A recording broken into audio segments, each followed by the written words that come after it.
नमस्कार, मैं हूं AK कश्यप। बिहार में शिक्षकों के सामने एक बड़ा महत्वपूर्ण स्थिति उत्पन्न हो गया है, एक बड़ा उलझन वाली स्थिति उत्पन्न हो गया है।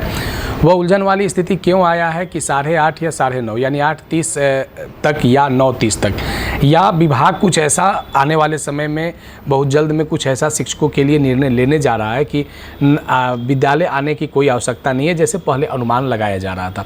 इस संदर्भ में इस वीडियो में बात कर रहे हैं क्योंकि बिहार में जनगणना का कार्य शुरू हो गया है और जनगणना कार्य में अगर सबसे बड़ी संख्या में अगर कहीं से अगर आंकड़ों को कलेक्ट करने की जो जिम्मेवारी दी गई है, रिस्पॉन्सिबिलिटी जो दी गई है, ये बिहार के शिक्षकों को दिया गया है। इसमें पुरुष शिक्षक भी हैं और महिला शिक्षक भी हैं।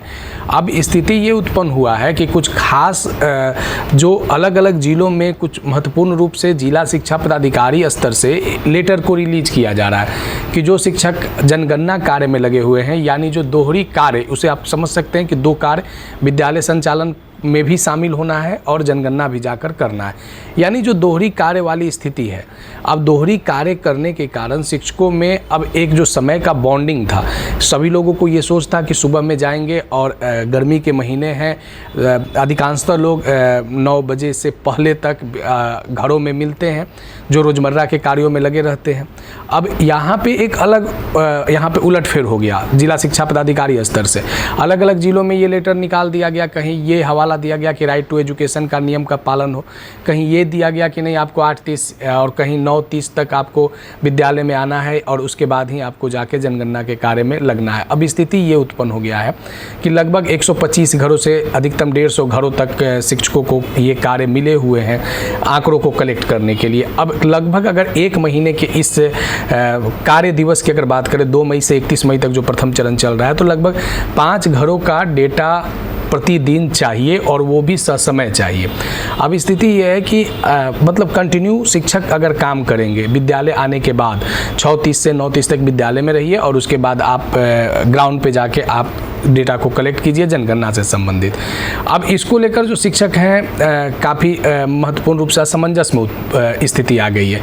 असमंजस इसलिए आया है कि पहले इन लोगों को लग रहा था कि नहीं, ऐसा मार्क ऑन ड्यूटी करके, यानी जो महत्वपूर्ण जहाँ जगह अलॉट किया गया है वहाँ पे जाएंगे, मार्क ऑन ड्यूटी करेंगे और 5-7 घरों का डेटा जो है वो एक दिन में कंप्लीट करके डेटा को कलेक्ट करेंगे। लेकिन अब स्थिति ये हो गया कि आपको अब विद्यालय आना है हर हाल में, और वहाँ पे आपको अटेंडेंस ऑनलाइन बनाना है और उसके बाद अटेंडेंस से आपको आउट भी होना है। अब ये एक जो प्रक्रिया जो विद्यालय का चल रहा है, ये आपको ससमय करना होगा।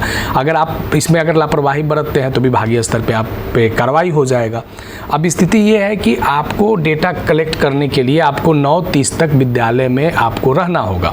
अब उसके बाद आप 5 घर, 6 घर, 4 घर के औसत, यानी 5 घरों का औसत आप कैसे कंप्लीट करते हैं इस मई के गर्मी के महीनों में, ये शिक्षकों में एक बड़ा असमंजस, असहजता की स्थिति उत्पन्न हो गया है। बिहार सरकार के संदर्भ में क्या आने वाले समय में कोई एक ऐसा जल्दबाजी में कुछ डिसीजन हो जिसके आधार पर शिक्षकों का जो ये असमंजस की स्थिति है, विद्यालय प्रांगण में आके कार्य करने के बाद अमुक स्थान पे जाने वाला, कम से कम इस चीज़ को लेकर शिक्षक जो है वो राहत चाह रहे हैं कि विद्यालय उन्हें जनगणना कार्य तक आने की आवश्यकता न रहे।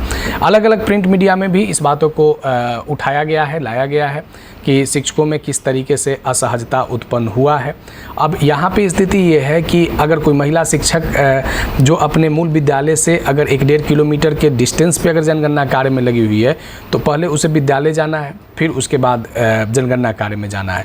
अब यहाँ पे ये जो दोहरी ड्यूटी और दोहरी ड्यूटी में जो इस तरीके का रूल को जो फॉलो करवाने की जो बात किया जा रहा है, ये शिक्षकों के लिए कठिनाइयों का, ये गर्मी के महीनों में कठिनाइयों का एक वक्त हो सकता है। अब अगर बात करें 2023 में इसी तरीके का लगभग एक बड़ी संख्या में जाति जनगणना में शिक्षक लोग लगे हुए थे।